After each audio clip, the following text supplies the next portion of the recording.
नमस्ते नरसिंहाय नारायणाय हिरण्यकशिपुवक्षः शीलकण्ठनखालय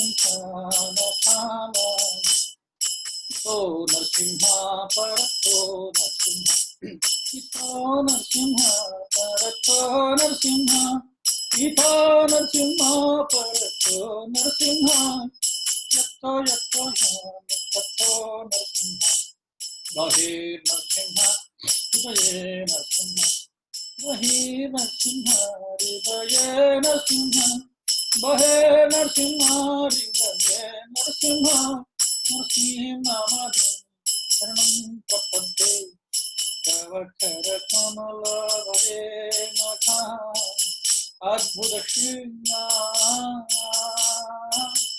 दलिता हिरण्यकशिपु अनुवृन्दा विश्ववधीता नरहरिरूपा जय जगदीश हरे जय जगदीश हरे जय जगदीश हरे केशवधीता नरहरिरूपा जय जगदीश हरे जय जगदीश हरे जय जगदीश हरे नरसिंह रे नरसिंह रे जय नरसिंह रे प्रहलाद महाराज जय प्रहलाद सर्वविघ्नानां सिद्धिवान की जय पत्रो मुनि प्रहलाद महाराज की हरे कृष्ण कृष्ण हरे हरे हरे राम राम राम हरे हरे हरे कृष्ण कृष्ण कृष्ण हरे हरे हरे राम राम राम हरे हरे कृष्ण कृष्ण कृष्ण हरे हरे हरे राम राम राम हरे हरे कृष्ण कृष्ण कृष्ण हरे हरे हरे राम राम राम हरे हरे कृष्ण कृष्ण कृष्ण कृष्ण हरे हरे हरे राम राम राम हरे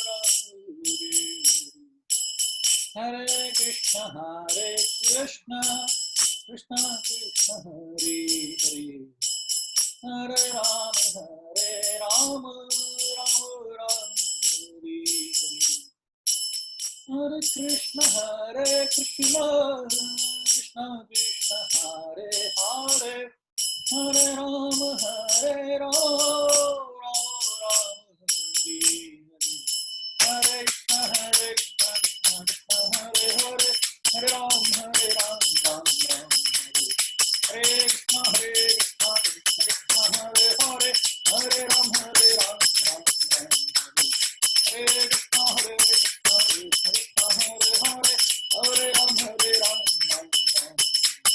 हरे कृष्ण कृष्ण कृष्ण हरे हरे हरे राम राम राम हरे कृष्ण कृष्ण कृष्ण हरे हरे हरे राम राम राम हरे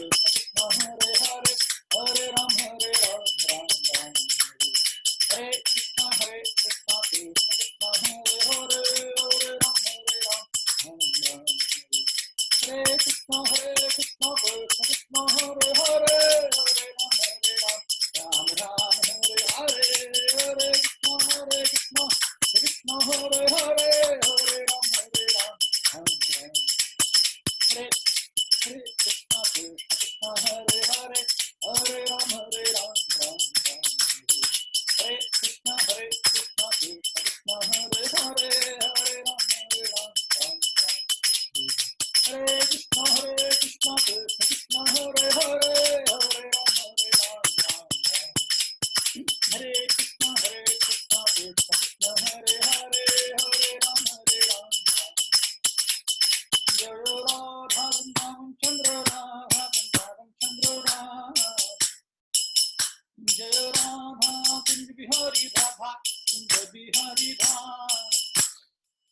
राधे जय राधे जय श्री राधे निताई गौर हरि बोल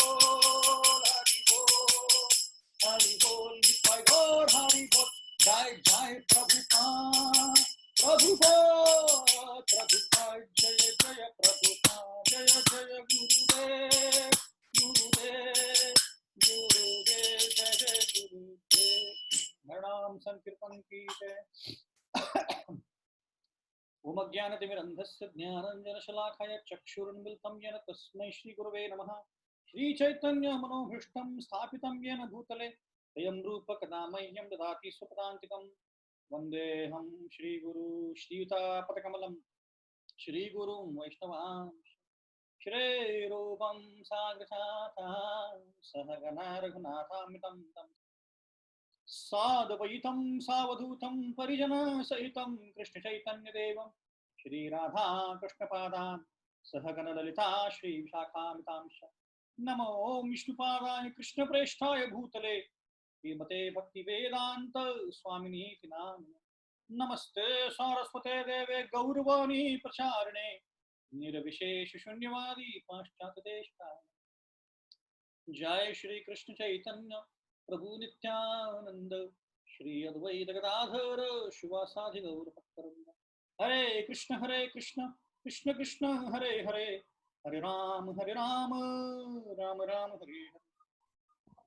मूकं करोति वाचालं पंगुं लंघयते गिरिं यत्कृपातमहं वन्दे श्रीगुरु दीनतारिणम्।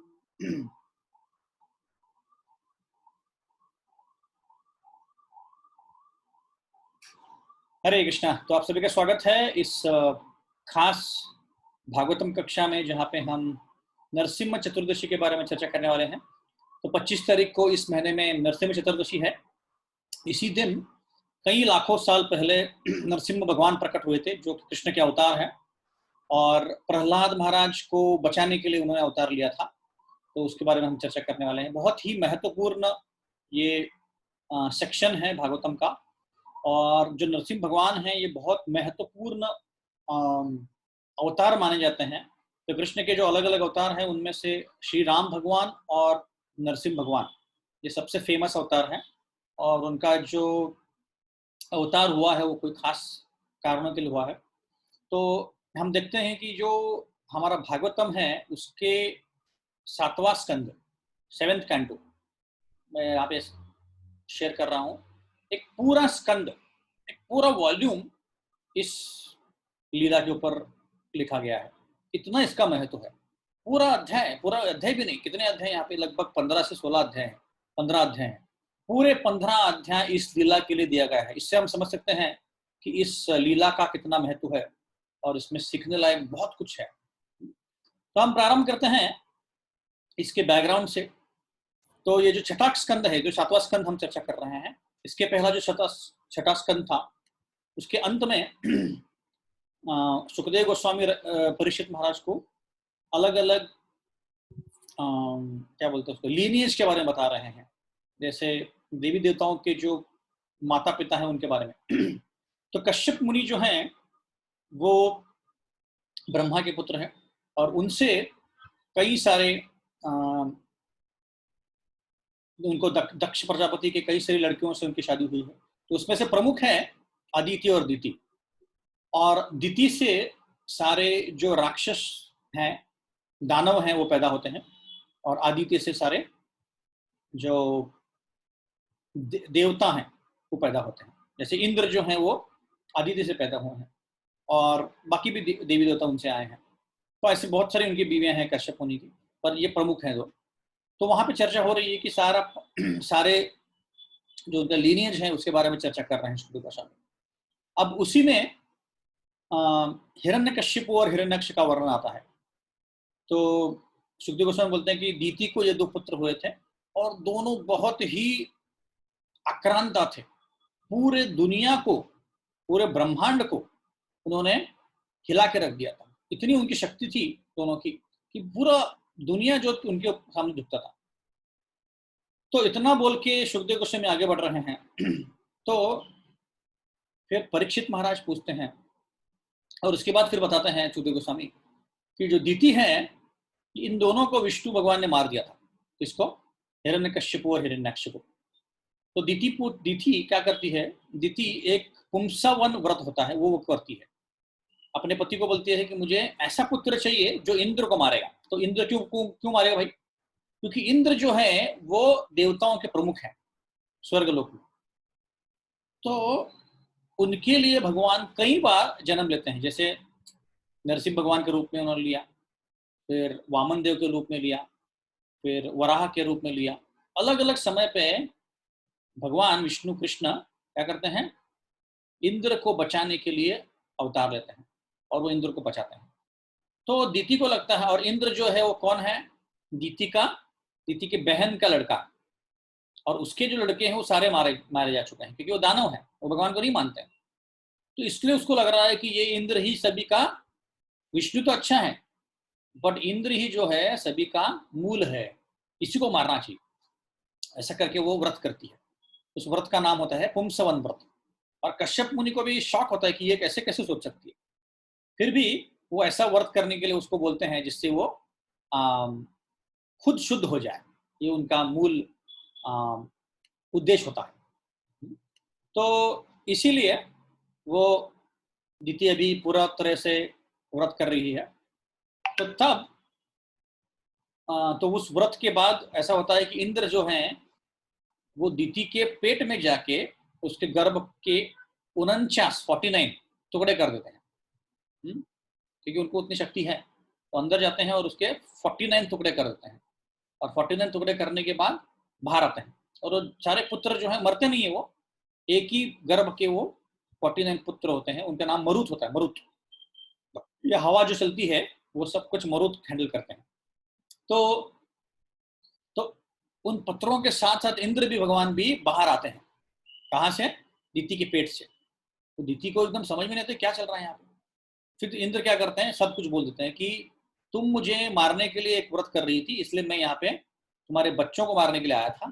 पर मैंने देखा कि ये सारे जो 49 बच्चे हैं मेरे भाई हैं और देवता हैं, इनको मैं क्यों मारूं? ऐसा कहते हैं। और दीति भी बोलती है कि, क्योंकि दीति ने ये बोला नहीं होता कि वो उसके लिए कर रही है व्रत, पर जब इंद्र भगवान ऐसा खुल के बोलते हैं तो वो बोलती है कि ठीक है, मैं भी तुम्हें मारने के लिए व्रत कर रही थी, पर अभी मेरा भी हृदय चेंज हो गया है, परिवर्तन हो गया है पुंसवन व्रत करके, तो मैं ये विचार छोड़ देती हूँ। और ऐसे करके वो इंद्र भगवान उसके साथ मरुत को लेके चले जाते हैं। तो तब परीक्षित महाराज के मन में एक विचार आता है कि ये जो भगवान हैं, पहले तो आप बताइए कि मुझे इन प्रहलाद महाराज और हिरण्यकश्यपु बाप और बेटे थे। हिरण्यकश्यपु बाप थे, पिता थे, और जो प्रहलाद महाराज है वो पुत्र हैं। तो उस केस में उन दोनों में बैर कैसे हो गया? जनरली हम देखते हैं कि पितर और पुता में, पुत्र और पिता में बैर नहीं होता है ना। तो इस केस में बैर कैसे हो गया? तो इसके बारे में भी सप्तम स्कंद में ये चर्चा आ रही है। तो यहाँ पे सुखदेव गोस्वामी को परीक्षित महाराज 2 प्रश्न पूछ रहे हैं। पहला कि ये जो कृष्ण भगवान हैं, ये देवी देवताओं की तरफ पार्शियल क्यों होते हैं? उनका भाव उनकी तरफ ज्यादा क्यों है, प्रेम ज्यादा क्यों है उनकी तरफ? तो वो मुझे बताइए। हालांकि वो भगवान है, सबके भगवान हैं, फिर भी वो देवी देवताओं की तरफ उनका झुकाव ज्यादा क्यों है? क्योंकि वो बार बार इंद्र की तरफ से आते हैं और सारे दानवों को मार देते हैं। ये पहला प्रश्न था। और जब कोई एक व्यक्ति की तरफ पार्शल होता है तो सभी के साथ वो समय व्यवहार नहीं कर सकता है। और भगवद गीता में भगवान खुद ही बोलते हैं, समोहम सर्वभूतेषु न मे न प्रिया। सबसे मैं समान व्यवहार करता हूँ, मैं किसी से द्वेष नहीं करता हूँ, मुझे कोई प्यारा नहीं, प्रिय नहीं, ऐसे बोलते हैं भगवान। तो परीक्षित महाराज को ये प्रश्न हुआ उठा। दूसरा प्रश्न उठा कि कृष्ण भगवान जब अवतरित हुए थे 5000 साल पहले, तो युधिष्ठिर महाराज के एक यज्ञ किया था, राजसूय यज्ञ। उस राजसूय यज्ञ में कई सारे राजा आए थे। तो उसमें शिशुपाल नामक एक व्यक्ति आया था। शिशुपाल जो था वो कृष्ण का चचेरा भाई था, ममेरा भाई था, तो कजिन था उनका।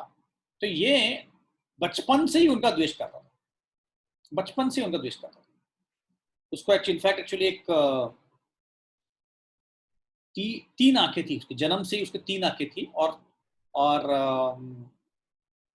चार हाथ थे।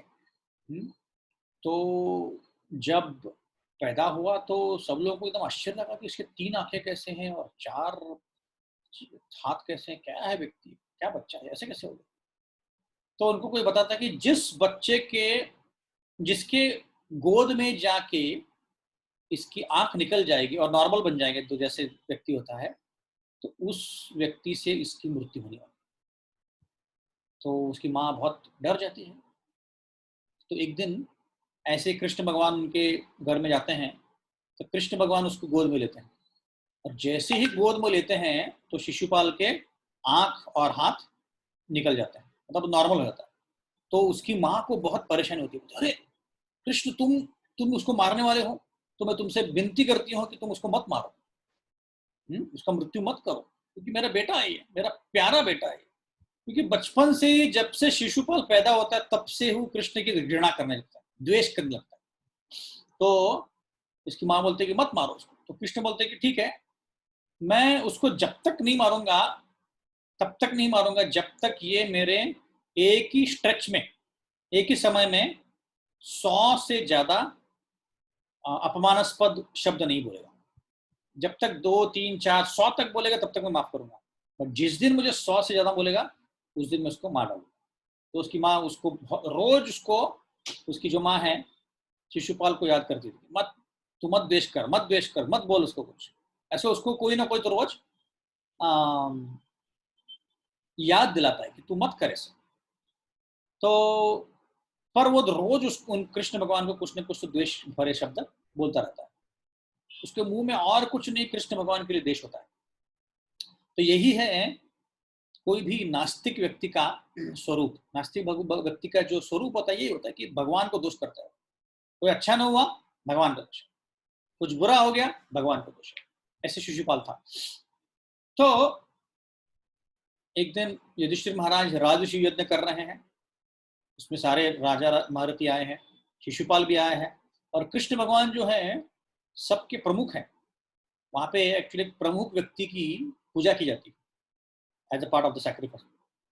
तो तब कृष्ण भगवान की करते हैं, और सब लोग उसको हाँ बोलते हैं, भीष्म हाँ बोलते हैं, द्रोणाचार्य हाँ बोलते हैं, पांडव तो हाँ बोलते ही हैं, सारे लगभग सारे राजा हाँ बोलते हैं। कुछ गिने चुने होते हैं, जैसे दुर्योधन, शिशुपाल, दंतवक्र और जयद्रथ, ये ना बोलते उसको, जरासंध, तो नहीं नहीं नहीं, पर कोई बोलता नहीं है।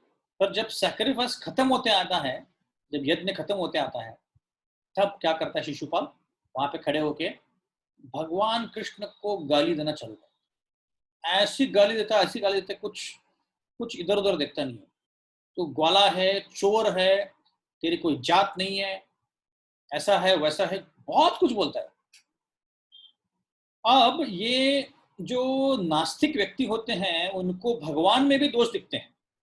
तो भगवान की इतनी कृपा होती है कि नास्तिक व्यक्ति को भी वो दोष दिखाते हैं अपने। एक्चुअली भगवान में कोई दोष नहीं है, पर जब नास्तिक व्यक्ति को देखना होता है दोष, उसको दोष भी दिखते हैं। तो ये भगवान की खासियत है। तो वो 100 तक पहुंच जाता है। अब सारे उसको आसपास के बोलते हैं कि मत मत, रुक जा, अभी तू 100 तेरे हो गए, तेरे पाप भर गए, घड़ा भर गया तेरा, अब रुक जा। नहीं सुनता। और तब तक पांडव लोग एकदम गुस्सा होते हैं, और सब लोग उठ के अपने अस्त्र लेके उसको मारने को जाते हैं, पर फिर भी शिशुपाल नहीं रुकता है। कृष्ण बोलते हैं कि रुक जाओ तुम लोग, इसका आज टाइम आ गया। तो क्या होता है, शिशुपाल 100 से ऊपर 100 के ऊपर द्वेष पूर्वक शब्द बोल देता है, अपमानास्पद शब्द बोल देता है। तो कृष्ण भगवान क्या करते हैं, अपने सुदर्शन चक्र से उसका सर काट देते हैं, शिशुपाल वहीं पे मर जाता है। अब आश्चर्यकारक बात यह घटती है, और युधिष्ठिर महाराज उसी को देख के आश्चर्यकारक हो रहे हैं, और नारद मुनि को ये सवाल पूछ रहे हैं, कहाँ पे, राजसूय यज्ञ में, कि ये शिशुपाल की जब मृत्यु हुई, तो उसके शरीर से उसकी आत्मा निकली, और वो कृष्ण भगवान के शरीर में जाके विलीन हो गई। तो युधिष्ठिर महाराज को आश्चर्य लगता है कि भाई, ये जो शिशुपाल है, ये तो गुंडा था, राक्षस था, जो भगवान को मानता नहीं था, और ऐसे व्यक्ति को मुक्ति इतनी जल्दी कैसे मिल गई? हाँ, क्योंकि जो योगी लोग होते हैं, भक्त होते हैं, वो आध्यात्मिक प्रगति करते हैं, उनको सालों करोड़ों लग जाते हैं, जन्म लग जाते हैं कई सारे, उस जिसके पहले उनको मुक्ति मिलती है। इतना आसान नहीं है। और ऐसे दानव को, ऐसे राक्षस को ऐसे कैसे मुक्ति मिल गई? तो वो समझ नहीं पाते हैं।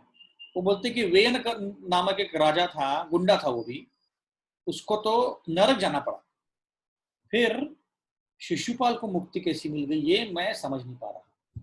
ऐसे वो दो सवाल पूछते हैं। तो अभी परीक्षित महाराज भी यही सवाल पूछ रहे हैं, उसका भी उत्तर जानेंगे हम।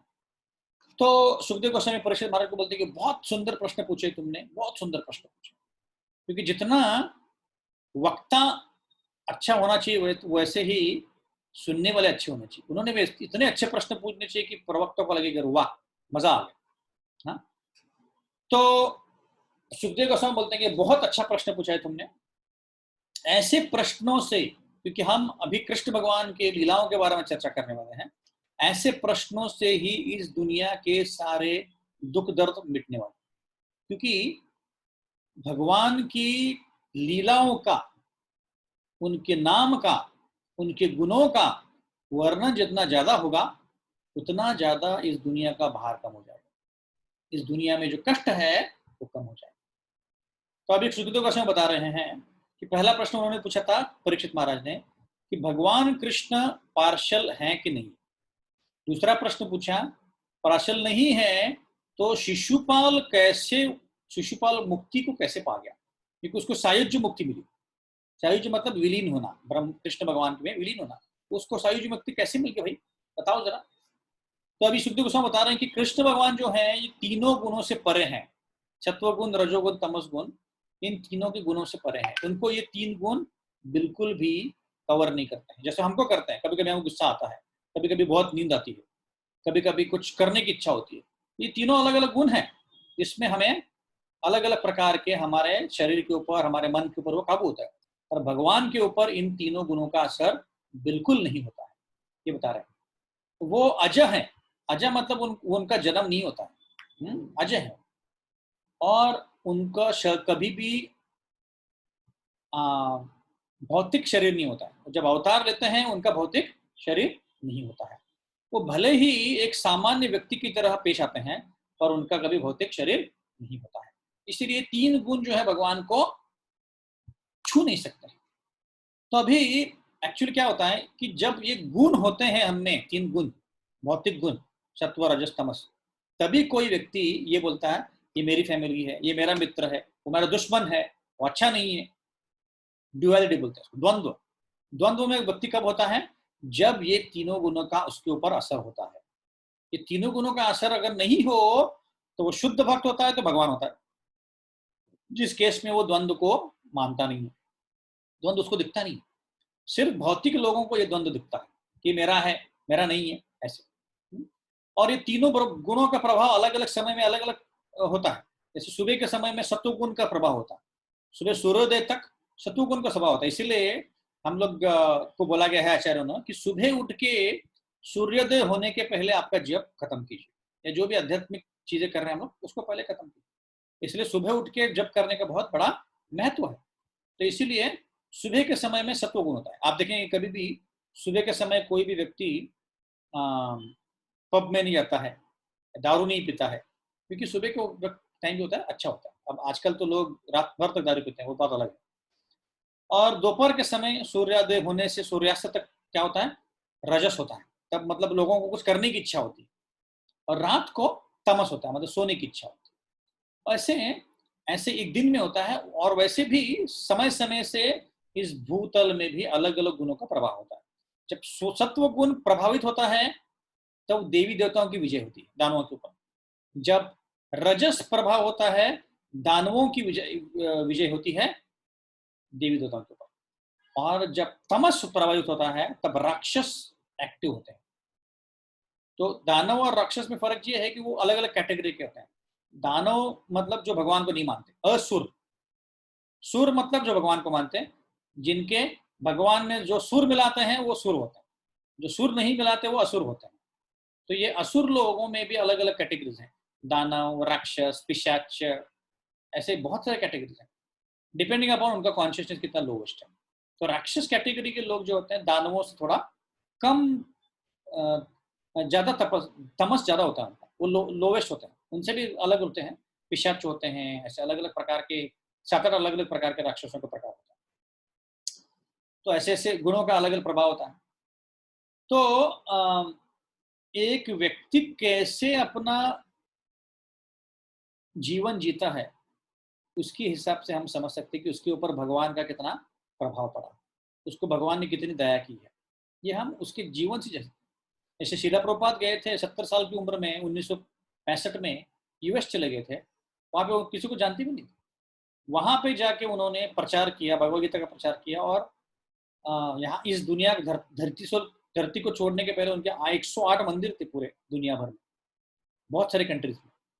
तो इससे हम समझ सकते कि भगवान उनके ऊपर दया दिखा रहे हैं, उनको उनके खुश हैं भगवान। वैसे हमारे जीवन में जैसे बोलते हैं कि जब किसी का शरीर तेजोमय होता है, किसी का अगर शरीर तेजोमय है, उसके शरीर पे तेज है, स्पेशली फेस के ऊपर, तो उसका मतलब है कि सत्व गुण का प्रभाव बहुत ज्यादा है, वो व्यक्ति सत्व गुण में केंद्रित है, इसीलिए उसका प्रभाव ज्यादा है। तो हमें 8-9 चैप्टर्स कवर करने अगले 3-4 हफ्तों में, 3-4 सेशन में, तो हम आगे बढ़ते हैं। तो सत्वगुण ज्यादा, तेज ज्यादा, जिसका रजोगुण ज्यादा, उसको इच्छाएं बहुत ज्यादा होती है। जो तमोगुण ज्यादा होता है वह त्यालसी होता है, उसको कुछ करने की इच्छा नहीं। जैसे कोई सूर्य और चंद्र होता है, जब सूर्य और चंद्र बाहर होते हैं उनका तेज सब जगह प्रकाशित होता है, पर जैसे उनको बादल ढक लेते हैं तो वो तो तेज दिखता नहीं। वैसे ही कोई व्यक्ति अगर रजस में और तमस में है तो उसका तेज ढक जाता है, सत्वगुण में तेज बाहर आता है। इसलिए हम जितना आध्यात्मिक प्रगति करेंगे उतना हम सत्वगुण में और विशुद्ध सत्व में ज्यादा आ जाएंगे। तो भगवान क्या करते हैं, पूरे इस काल को बनाते हैं, सृष्टि को बनाते वो काल को भी बनाते हैं, टाइम, काल को टाइम बोलते हैं, तो टाइम को बनाते हैं, और इस टाइम को वो यहाँ पे प्रदर्शित करते हैं। इसका मतलब एक टाइम के अनुसार सब कुछ यहाँ पे चल रहा है। अभी आप देखेंगे तो 1-2 साल से कोरोना का इफेक्ट है, मतलब ये हमारा जो टाइम है खराब है पूरी सृष्टि के लिए। तो ये इस समय में ये सारी घटनाएं घट रही हैं, कितने सारे लोग अपने अपने स्वजनों को खो बैठ रहे हैं, कितने सारे लोगों को हॉस्पिटल जाना पड़ रहा है। तो ये सर एक टाइम का असर है, सबके ऊपर अलग अलग असर होता है टाइम, इसलिए भगवान ने बनाया है। तो टाइम फैक्टर जो होता है, काल फैक्टर जो होता है, भगवान यहाँ पे प्रदर्शित करते हैं बहुत सारी चीजें दर्शाने के लिए। क्या दर्शाने के लिए कि अलग अलग समय में अलग अलग चीजें होती हैं और सबका काल आने ही वाला है। ये अलग अलग चीजों, इसके ऊपर एक लेक्चर लग हो सकता है। तो मैं संक्षिप्त में बता रहा हूँ कि टाइम जो होता है भगवान की एक एनर्जी है जो इस दुनिया में चल रही है और सबको नष्ट कर रही है।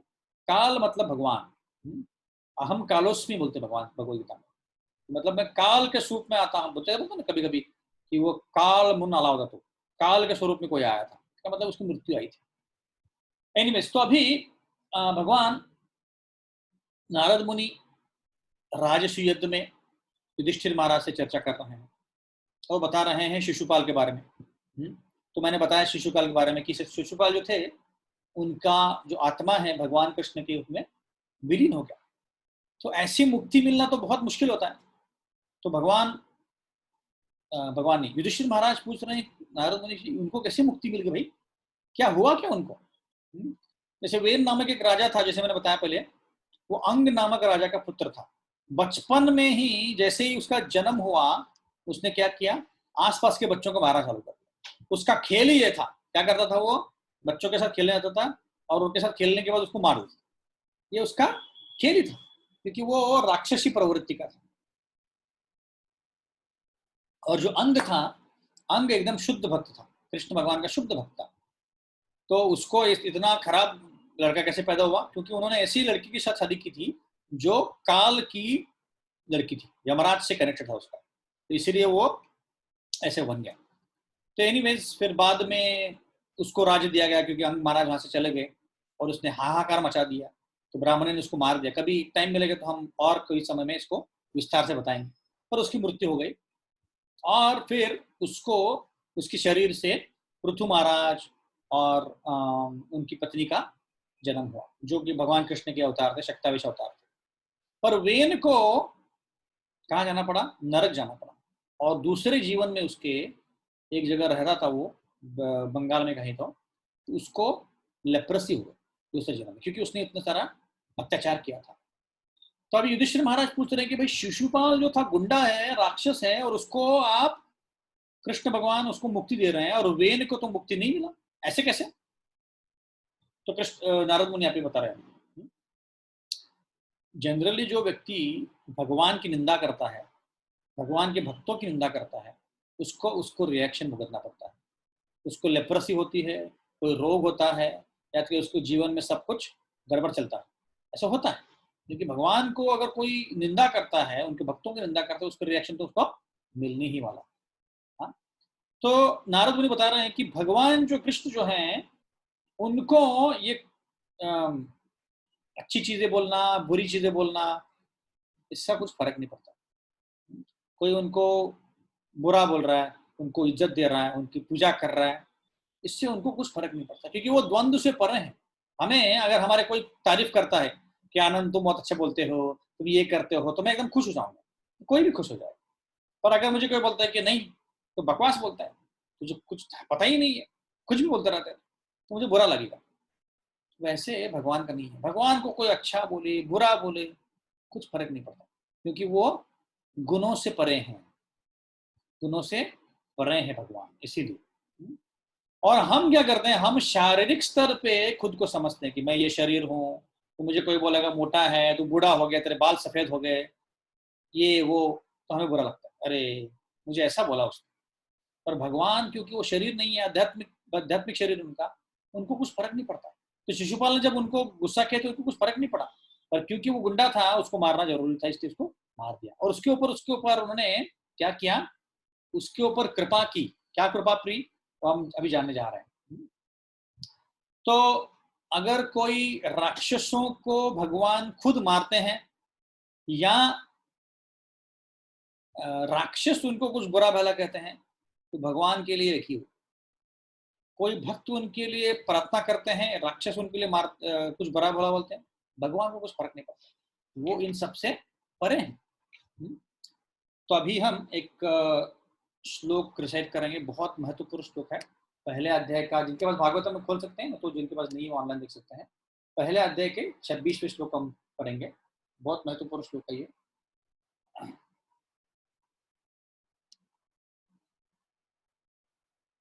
तस्माद्वैरानुबन्धेन निर्वैरेण भयेन वा स्नेहात् कामेन या युञ्जात् कथंचिन्निक्षत पृथक्। भगवान को कोई भक्ति से, या दुश्मनी से, या भय से, या प्रेम से, या कामुक रूप से भी पूजा कर सकता है। इन सब चीजों से अगर कोई भगवान के ऊपर मन केंद्रित करेगा, तो उसका भला ही होगा। इसका मतलब है कि ऐसा नहीं कि सिर्फ भगवान की भक्ति करेंगे सब कुछ हमको मिल जाएगा। भगवान से कोई द्वेष भी उतना ही करेगा ना, उसको वही लाभ होगा। तो कोई बोलेगा है ऐसे कैसे, ऐसे कैसे ही? तो इसको हम विस्तार में जानने वाले हैं। द्वेष से, दुश्मनी से, भय से, कामुक भावना से सेम असर होने वाला है। दूसरा श्लोक पढ़ते हैं, उसके बाद हम बात करेंगे। यथा वैरानुबंधेन मर्त्यस्तन्मयताम यात् न तथा भक्ति योगेन इति मे निश्चितमति। नारद मुनि बोल रहे हैं, जितना एब्जॉर्प्शन, हाँ, जितना लक्ष्य केंद्रित, फोकस एक कोई डीमन, राक्षस करता है, उतना तो भक्ति में भी पॉसिबल नहीं। ऐसे नारद मुनि बोलते हैं। नारद मुनि का ये हम्बल स्वभाव है। नारद मुनि जो है, ये बहुत उच्च कोटि के भक्त हैं, इसीलिए वो अपने नम्रता के कारण बता रहे हैं, और उसमें भी तथ्य है। तो अगर हम यहाँ पे देखेंगे, तो यहाँ पे भगवान शिशुपाल के बारे में बता रहे हैं, कंस के बारे में बता रहे हैं, गोपियों के बारे में बता रहे हैं। यहाँ पे जितना भगवान के ऊपर कोई लक्ष्य केंद्रित करता है उतना उसको लाभ होता है, भले ही वो किससे करे, गुस्से से करे, दुश्मनी से करे, कोई भी चीज से करे, क्योंकि भगवान जो है उसको एब्सोल्यूट बोलते हैं। भगवान ऐसे सबका उनके ऊपर वही असर होता है। इसलिए जब शिशुपाल जितना एब्जॉर्प्शन के साथ, एब्जॉर्प्शन क्या बोलते हैं हिंदी में, एकदम तीव्र रूप में, हाँ, तीव्र न भक्ति जैसे करते हैं भक्ति, वैसे शिशुपाल जो थे तीव्र रूप से भगवान कृष्ण की का द्वेष करते थे। तो अभी यहाँ पे हम सोचेंगे कि भाई उससे अच्छा फिर भक्ति करने से अच्छा हम द्वेष ही करें। हाँ, ऐसा नहीं है। जितना शिशुपाल द्वेष करते थे, जितना कम से भय करता था कृष्ण से, उतना करना बहुत मुश्किल है। तो अगर कोई गुंडा भी बने, राक्षस भी बने, ऐसा बने कि वो भगवान के इतनी द्वेष करे कि वो उसको गोलोक पहुंच जाए, तो ऐसा यहाँ पे लिखा हुआ है। इसका मतलब यह है कि भगवान का जो भी, जिस तरह से भी भगवान को याद करे उसको लाभ ही लाभ होने वाला, ये भगवान की स्पेशलिटी। हाँ, तो यहाँ पे एक एनालॉजी दी गई है, उदाहरण दिया गया है कि एक प्रकार का कीड़ा होता है, तो क्या करता है, जैसे हनी भी होता है, तो हनी भी जो होता है वैसे वही क्या करता है, एक छोटे कीड़े को पकड़ लेता है और अपना जो घर होता है छोटा सा, उसका बिल बोलते हैं मराठी में, खोल, उसमें जाके उसको रखता है। अब ये छोटा जो कीड़ा, ये भागवत में उसका वर्णन आता है, जो छोटा कीड़ा होता है वो एकदम भय में है, डर रहा है, पता नहीं कब मार लेगा मुझे, जो बड़ा कीड़ा है मुझे कब मार देगा पता नहीं, तो उसके उसी के बारे में सोच रहा है वो, ये बड़ा कीड़ा आएगा मुझे मार डालेगा, मुझे खाएगा, ऐसा कंटिन्यूअसली वही सोच रहा है, क्योंकि उसको भय है ना। अब जब भय से इतना सोच रहा है वो, तो क्या होता है, थोड़े ही दिनों में उस छोटा कीड़ा जो होता है वो बड़े कीड़े का स्वरूप अर्पण करता है। छोटा कीड़ा मर जाता है और उससे वो बड़ा कीड़ा बन जाता है, जन्म होता है बड़े कीड़े का, ऐसा। तो इसका क्या मतलब क्या हुआ कि ये छोटा कीड़ा द्वेष, डर के रूप में बड़े कीड़े को याद कर रहा है, पर क्योंकि इतनी तीव्रता से याद कर रहा है वो, तो वो खुद ही उसी रूप में पहुंच जाता है। इसका मतलब है कि जिसका हम संग लेते हैं वैसे ही हम बनते हैं, जैसा संग वैसा रंग। जितना हम एक व्यक्ति का संग लेंगे उतना ही हम वैसे ही हम बनेंगे। जैसे ऐसे बोला गया है कि शास्त्रों में बोला गया है कि 5 प्रकार के जो लोग हैं आपके आसपास, जिनके साथ आप संग करते हो रेगुलर, उन 5 के आप एवरेज बनते हो। आपके फैमिली मेंबर्स हैं, कोई भक्त हैं, उनके साथ आप संग कर रहे हो, उन 5 लोगों का एवरेज लोगे तो उतनी आध्यात्मिक भक्ति होगी, उतनी भौतिक प्रगति होगी, सेम सब कुछ एवरेज होगा, पास होगी, क्योंकि वैसा हम संग कर रहे हैं, है ना। तो ये यहाँ पे बोला गया है। तो इसीलिए यहाँ पे शास्त्रों में वर्णन है कि कुछ ना कुछ करके येन केन प्रकारेण मनः कृष्ण निवेशित। ऐसे आगे वर्णन आएगा कि हिरण्यकश्यपु जब तपस्या कर रहे थे तो कयादु उनकी पत्नी को देवी देवताओं ने किडनैप कर लिया था, क्योंकि हिरण्यकश्यप बहुत परेशान करता था, तो किडनैप किया था क्योंकि उसके पेट में एक लड़का था, प्रहलाद। तब जब वापिस आया हिरण्यकश्यप तो उसकी बीवी को छोड़ दिया, तो उसकी बीवी ने पूछा कि तुम कहाँ गए थे, क्योंकि उसकी बीवी को, कयादु को, नारद मुनि ने पूरे भागवतम सुनाया होता है, तो उसको पता होता है कि उसका महत्व क्या है, और उसको पता है कि विष्णु के का दुश्मन है ये कौन, हिरण्यकश्यप। तो उसको पूछते कि तुम कहाँ गए थे, किसका ये करने गए थे, तो हिरण्यकश्यप बोलते कि अरे मैं गया था तपस्या करने के लिए, क्योंकि वो विष्णु जो है ना उसको मुझे हराना है, उसको मारना है। तो यही बात कयादु हिरण्यकश्यप से 108 बार को गुलवाती है, उसको बोलने के लिए मजबूर करती है, ऐसे पूछ पूछ के कुछ कुछ करके, क्योंकि उसको पता है कि विष्णु ये नाम लेने से इसका फायदा होने वाला है, ये सिर्फ विष्णु का नाम लेने से इसको बहुत सारा पुण्य मिलने वाला है जो उसको और कहीं मिलेगा नहीं। तो ये हम जान सकते हैं कि भगवान का नाम लेने से कितना लाभ होता है। अगर गलती से भी कोई नाम ले, हाँ, आपको मैं दिखा रहा हूँ ये श्लोक की जहाँ पे ये इसका वर्णन किया गया कि जो कीड़ा है वो बड़ा कीड़ा बन जाता है। अब देखेंगे इसी अध्याय में, पहले अध्याय में 29वां श्लोक, 28 से 29 श्लोक, कीट पेशाकृत रुद्ध, गुड़ायाम तम अनुश्रमम, ये वाला श्लोक है जिसमें वो बताया गया है। तो आप आराम से इसको पढ़ सकते हैं, 28वां या 29वां श्लोक है। तो अभी अगला एक श्लोक, 2 श्लोक पढ़ते हैं और महत्वपूर्ण है, इसी बात को दोहरा रहे हैं। कामाद्वेषात् भयात् स्नेहात् यथा भक्तेश्वरे मन आवेश तदघम हत्वा बहवस्तद्गतिं गता। कई सारे लोगों ने भी पहले भी भगवान को काम के रूप में, लस्टी डिजायर्स, मेरी आवाज ठीक से आ रही, कोई कंफर्म कर सकता है? हरे कृष्णा। तो काम के रूप में देखते हुए, द्वेष करते हुए, भय से और स्नेह से भगवान के ऊपर लक्ष्य केंद्रित करके उनको मुक्ति मिली है। अब कौन है ये लोग, जानते हैं नेक्स्ट श्लोक में, अगले श्लोक में आएगा। गोप्य कामाद्भयात् कंसो द्वेषाच्चैद्यादयो नृपा संबंधात् वृष्णये स्नेहात् यूयं भक्त्या ययं विभो। ओ युधिष्ठिर महाराज, गोपियों ने, क्योंकि गोपियां जब पहली बार मिली थी कृष्ण से तो उनके हृदय में क्या था, कामुक भावनाएं थी, और उसी भावना से वो गई थी, पर वो शुद्ध हो गई उनकी भावनाएं और उनको शुद्ध प्रेम मिल गया। भयात, भयात किसने किया था, कंस। कंस जो था उसको 2400 घंटे सिर्फ कृष्ण कृष्ण कृष्ण दिखता था।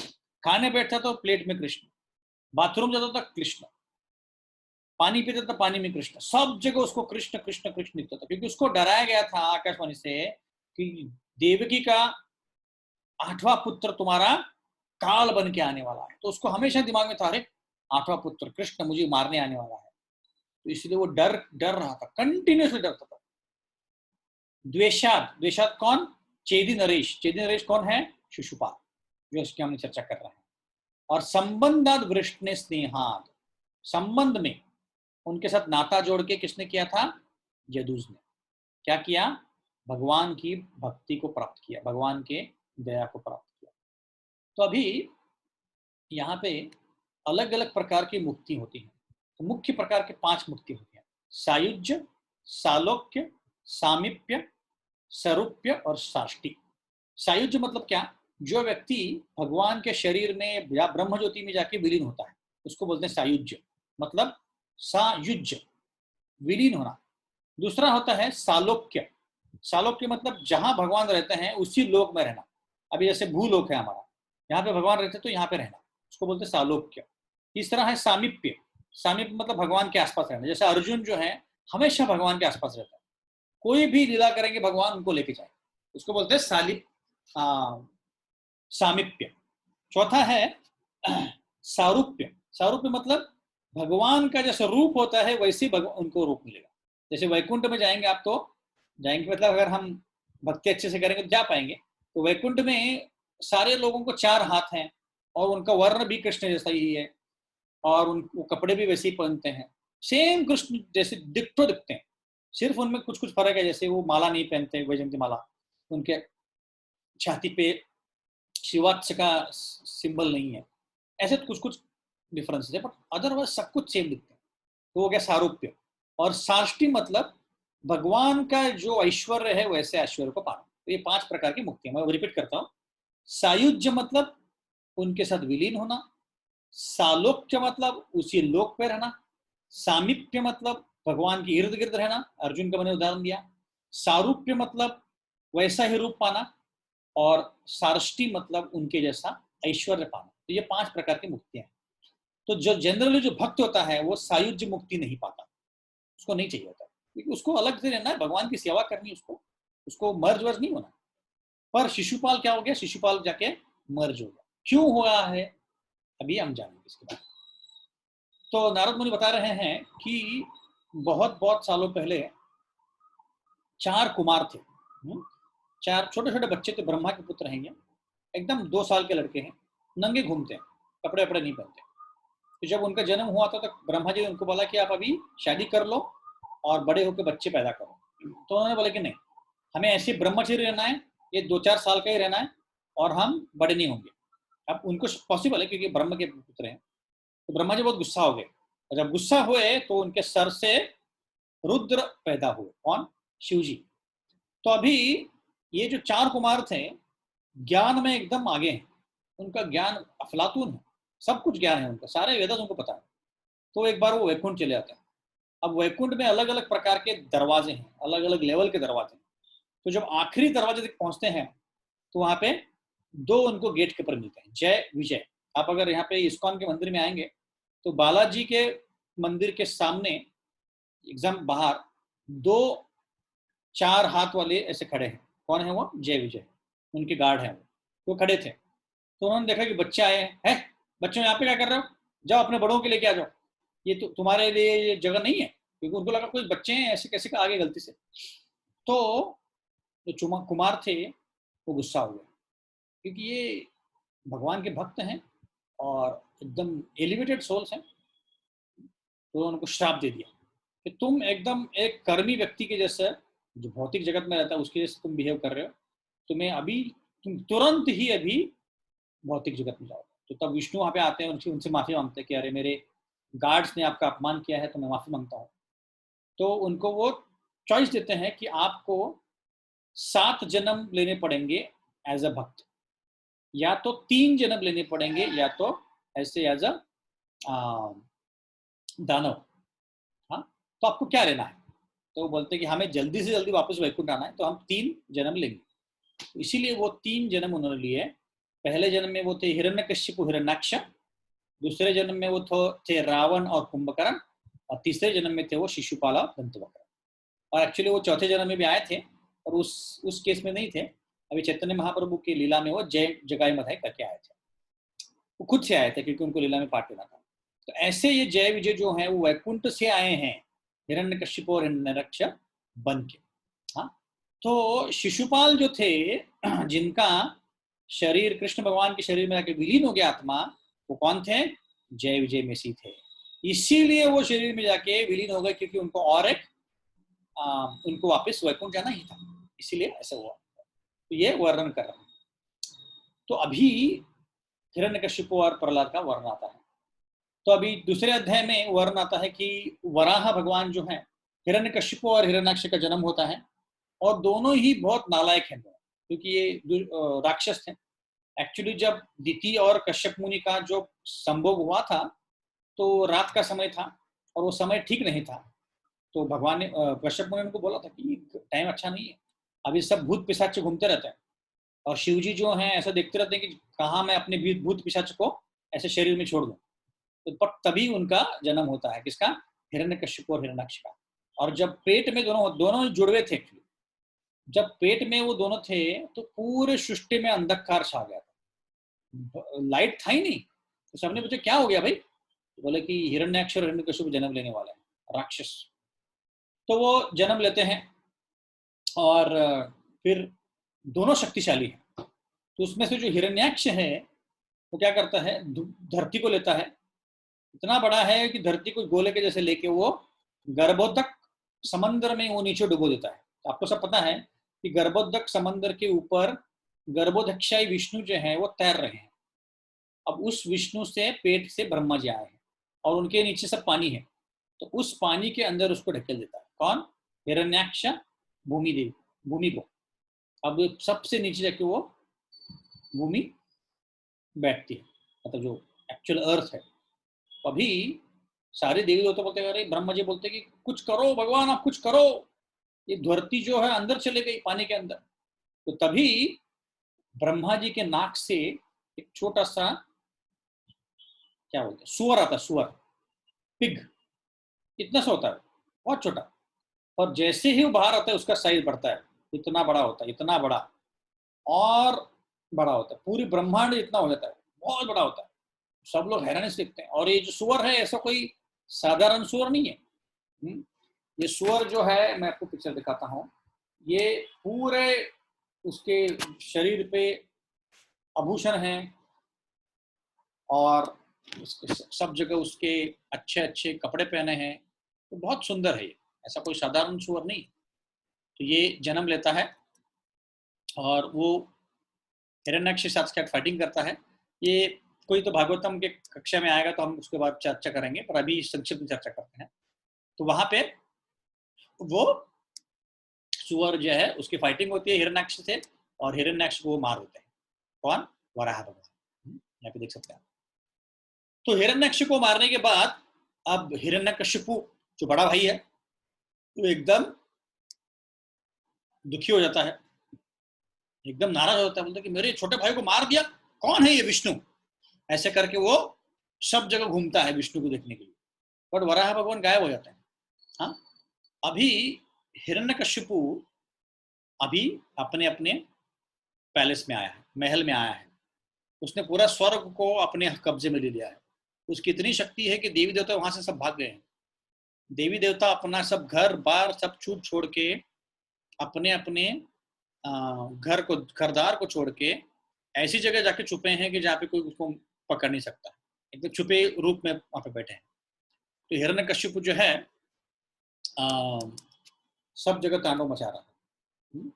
पर अभी जब उसको पता चलता है कि यह है हिरण्यकशिपु, तो जब उसको पता चलता है कि भाई मेरे बेटे को, मेरे भाई को मारा है, तो अपने अपने वो पैलेस में आता है और अपने जो समर्थक होते हैं उसके, उनको सबको बोलता है कि ये विष्णु जो है ये पहले अच्छा था, पर अभी इसको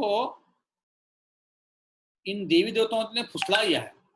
जैसे कोई छोटे बच्चे होते हैं, छोटे बच्चों को हम बोलते हैं कि आजा आजा आजा, मैं तुझे फीड देती हूँ, चॉकलेट देती हूँ, आजा, ऐसा करते हैं। वैसे इसको भगवान विष्णु को सारी देवी देवताओं ने फुसलाया है, इसीलिए उनका साइड ले रहा है और उनके कहने पे मेरे भाई को उसने मार दिया है।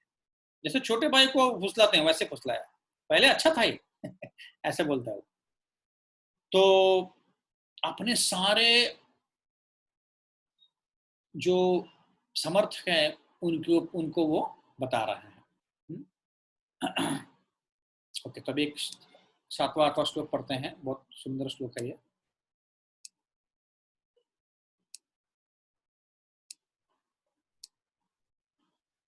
दूसरे अध्याय का 7वां 8वां श्लोक।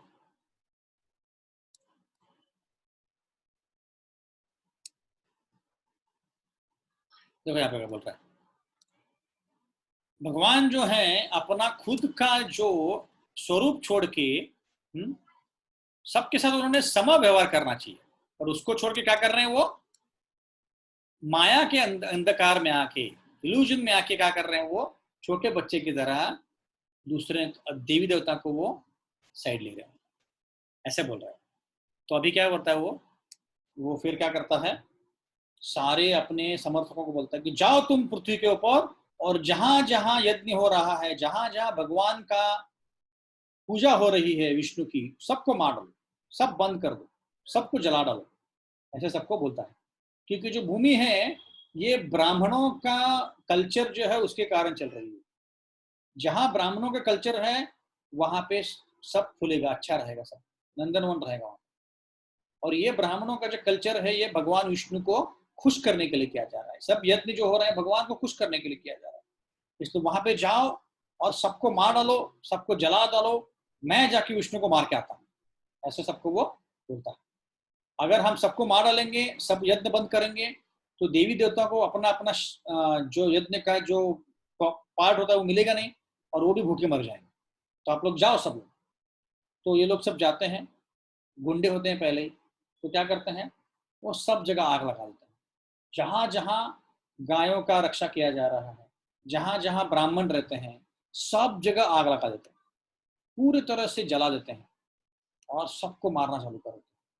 तो ये अभी हम कलयुग में भी देखते हैं कि कलयुग के लोग भगवान की भक्ति करना भूल गए हैं, और सब जगह आप देखेंगे गायों को मारा जा रहा है, फिर सारे प्राणियों को मारा जा रहा है। इसका मतलब ये है कि ये कलयुग का इतना ह्रास हो रहा है।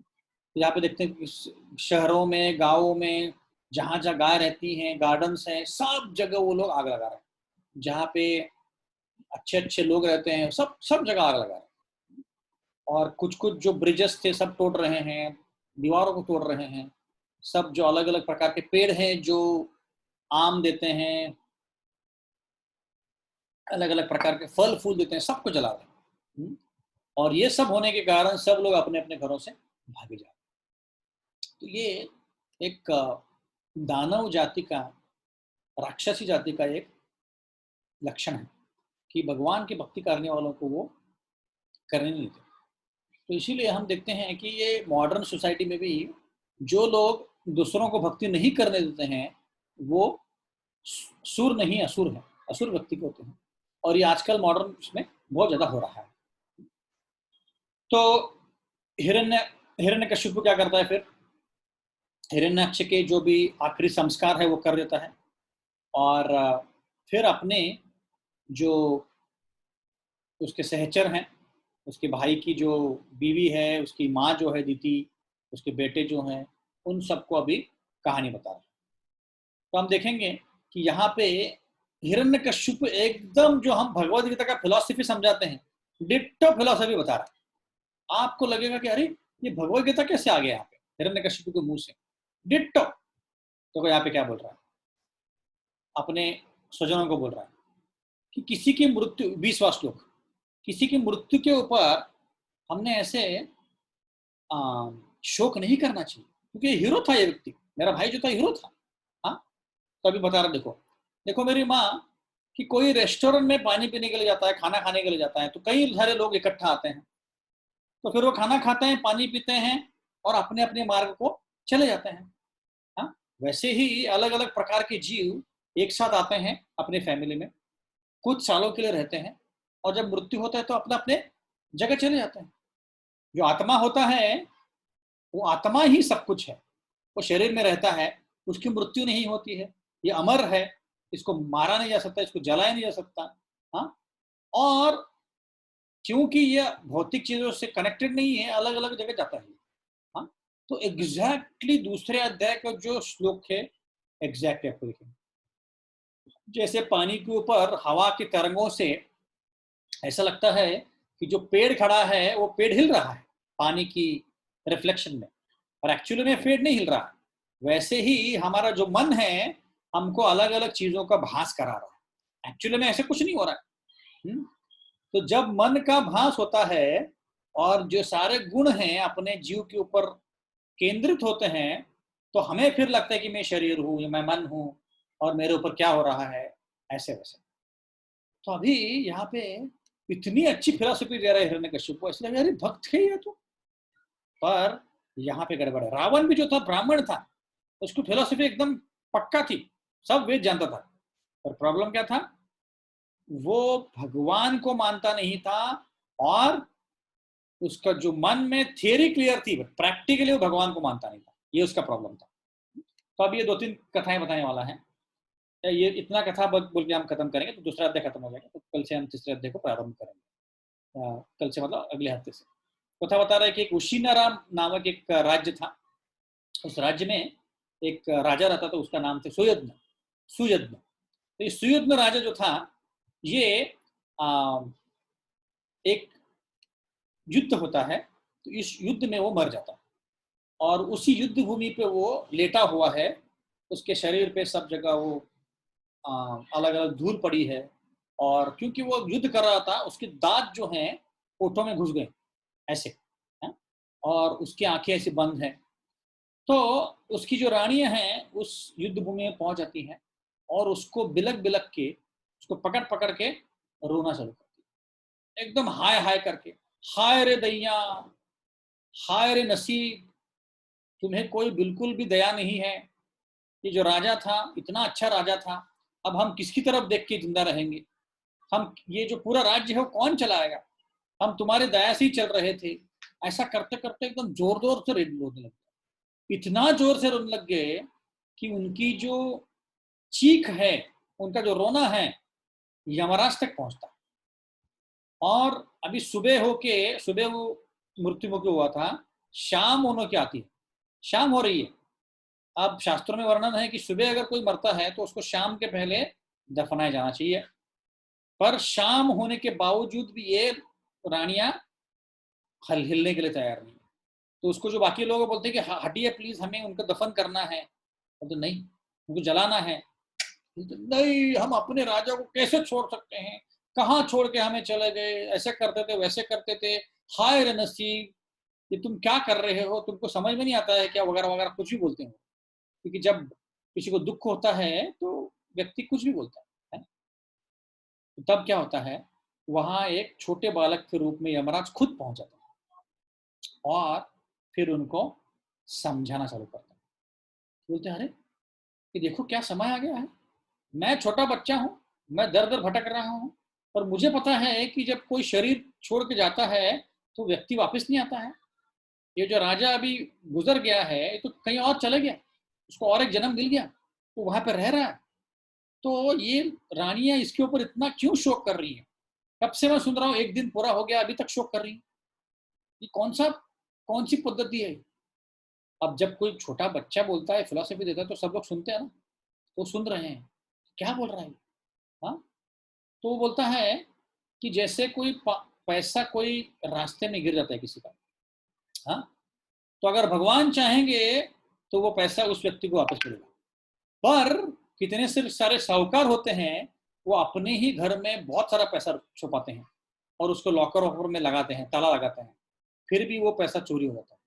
इसका मतलब है कि भगवान की दया से अगर चोरी होने वाली चीज चोरी होने से बच जाती है, और जो हम ताले में लगाते हैं वो भी चोरी हो सकता है।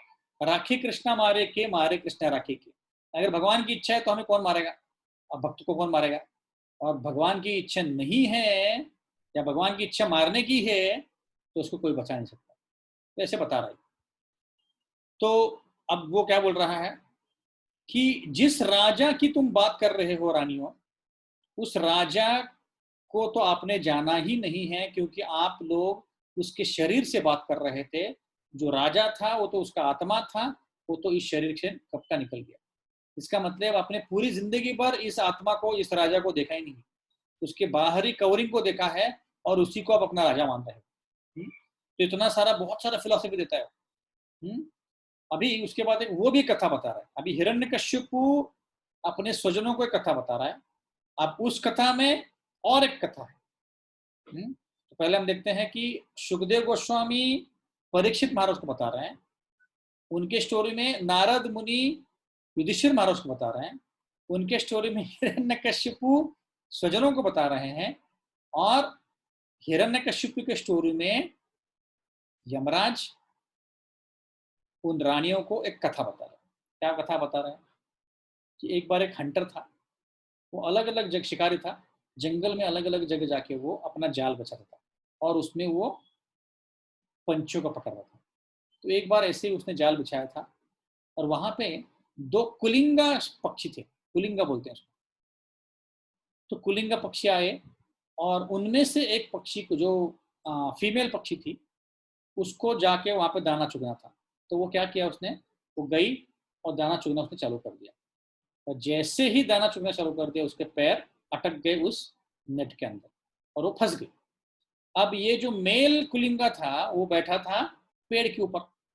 अब देख रहे हो, हाय रैया, मेरी जो बीवी थी वो तो फंस गई, अभी ये कैसा नसीब है मेरा।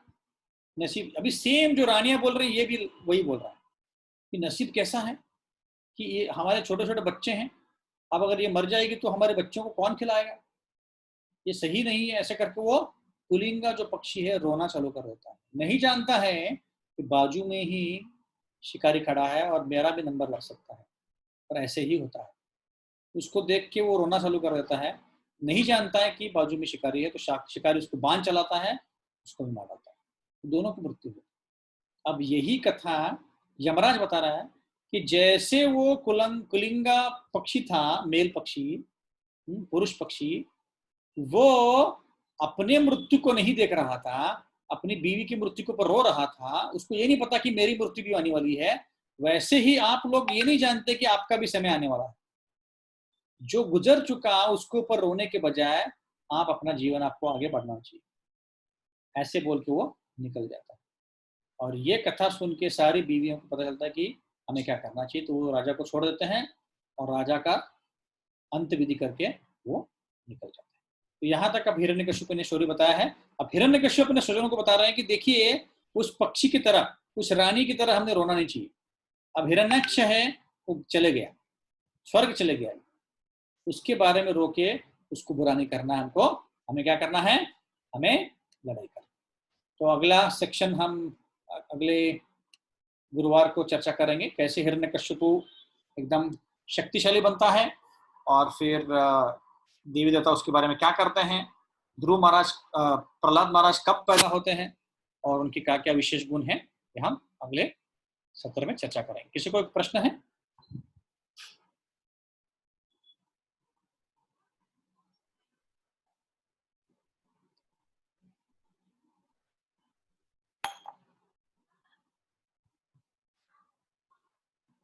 कोई प्रश्न किसी को? हरे कृष्ण प्रभूजी. हरे कृष्ण माता जी. खरं तर भक्त जसं स्मरण करतात तसंच आता जसं हिरण्यकशिपू किंवा म्हणजे राक्षस त्यांना भगवंत मुक्ती देतात. बरोबर. तर त्याच्यामध्ये म्हणजे ते स्मरणच एक प्रकारचं स्मरणच असतं ना, की ते सारखं त्यांच्या ध्यानामध्येच त्या गोष्टी येतात, बरोबर. म्हणून त्यांना मुक्ती मिळते. मग अवतार हा राक्षसी वृत्तीचा असला किंवा म्हणजे सत्व गुणाचा असला तरी त्याचे हे प्रकार वेगळे असले तरी मुक्ती एकाच ठिकाणी होती ना. बरोबर बरोबर है. जैसा बरोबर. माताजी का प्रश्न, माताजी का पॉइंट है कि जैसे भी करके भगवान को कोई अगर याद करे तो उनको मुक्ति मिलती है, वो भले ही राक्षस हो या तो भक्त हो. पॉइंट सही है. आप अगर देखेंगे तो महाभारत में भी 3 प्रकार के लोगों को अलग अलग मुक्ति मिली. जो लोग भगवान कृष्ण से द्वेष करते थे, मरते समय उनको ब्रह्म ज्योति में विलीन हो गए. जो भगवान से द्वेष भी नहीं करते थे, प्रेम भी नहीं करते, बीच का कैटेगरी थे, उनको वैकुंठ धाम मिल गया. और जो भगवान से प्रेम कर रहे थे वो देखे, अरे वाह क्या कृष्ण भगवान है, शुद्ध सुंदर है, उनको गोलोक धाम जाने का फायदा मिला. यहाँ पे भी जो द्वेषी था उसको भी ब्रह्म ज्योति आने का चांस मिला. इसका मतलब है कि भगवान से द्वेष करें, प्रेम करें, लक्ष्य वही है. उतना को धात्री का रूप मिला, कंस को गोलोक का ब्रह्म ज्योति का मिला होगा, और शिशुपाल को ब्रह्म ज्योति मिला. ऐसे हम देखते हैं कि भगवान के साथ जो भी हम करते हैं वो एब्सोल्यूट होता है, उसका निर्णय एक ही होता है, उसका जो रिजल्ट है एक ही होता है. ठीक है माता जी? और कोई प्रश्न है किसी को?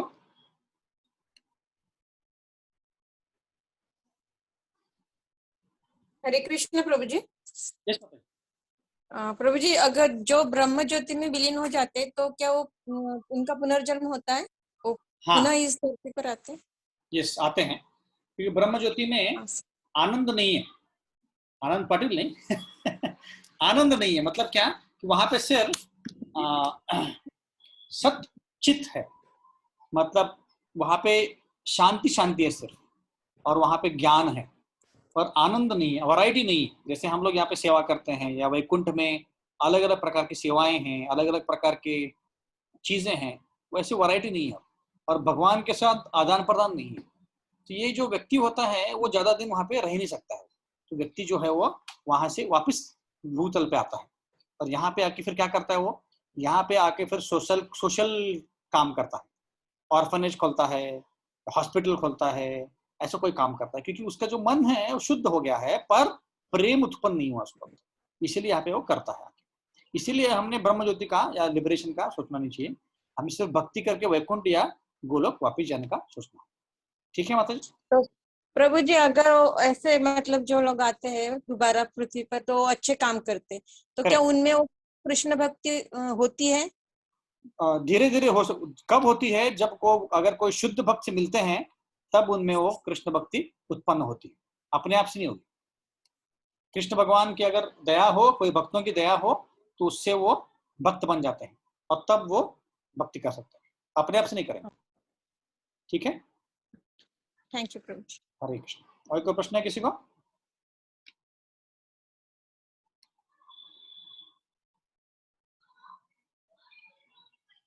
ठीक है, तो यही पे विराम देंगे. बहुत बहुत धन्यवाद, आप सभी लोग आए और नरसिंह भगवान का हमने उनके बारे में सुना.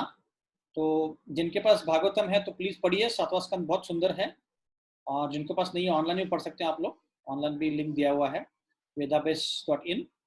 और इनके पास नहीं है तो मुझे मैसेज कर दिए, या वासुदेव प्रभु को मैसेज कर दिए, आपको बताएंगे कैसे ऑनलाइन कर सकते हैं. ठीक है? हरे कृष्णा. वासुदेव प्रभु कुछ अनाउंसमेंट?